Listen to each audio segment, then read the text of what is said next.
ఓకేనా? అందరికీ నమస్కారం. ముఖ్యంగా అందరికీ కూడా తెలుసు. తర్వాత ఇప్పుడు పులివెందుల జెడ్పీటీసీకి ఒక ఉప ఎన్నిక అనేది వచ్చింది. అది కూడా ఆయన చనిపోయి ఇప్పటికి దాదాపు 2.5 సంవత్సరం అయింది.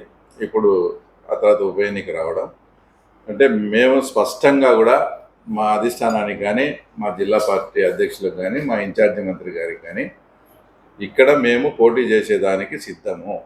అవసరమైతే మేము రాజకీయాల్లో మేము ఎంత రిస్క్ తీసుకునేదానికైనా ఆ తర్వాత మేము వెనుకాడడం లేదు. ఎందుకంటే అంతకుముందు రాజశేఖర రెడ్డి గారు ముఖ్యమంత్రిగా ఉన్నప్పుడే మా ఊర్లో మేము సర్పంచ్ కూడా కంటెస్ట్ చేసి గెలిచినాం రాజకీయాల్లో. కాబట్టి మేము పోటీ చేసేదానికి సిద్ధము. ఇందాక అధ్యక్షుల వారు చెప్పినట్లు మా కుటుంబ సభ్యులు అన్నారు. కుటుంబ సభ్యులు కాదు, సొంతం నా భార్యను కానీ, తర్వాత నా తమ్ముని కానీ పార్టీ అధిష్టానం ఆదేశిస్తే మీరు కంటెస్ట్ చేయాలని మేము తప్పకుండా అన్నిటికీ ప్రిపేర్ అయి ఉన్నాము. మేము తప్పకుండా పోటీకి అయితే సిద్ధంగా ఉన్నామని చెప్తున్నాం.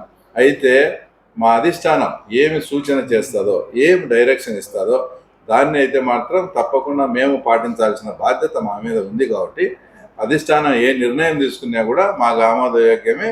అయితే ఇక్కడ స్థానిక పరిస్థితులు కూడా మేము పులివెందుల ప్రజలు, పులివెందుల మండల నాయకులు అందరితో చర్చించి నేను వాళ్ళ ఆమోదంతో మా కుటుంబ సభ్యులను మా పోటీకి పెట్టేదానికి కూడా నేను సిద్ధంగా ఉన్నానని కూడా తెలియజేస్తాను.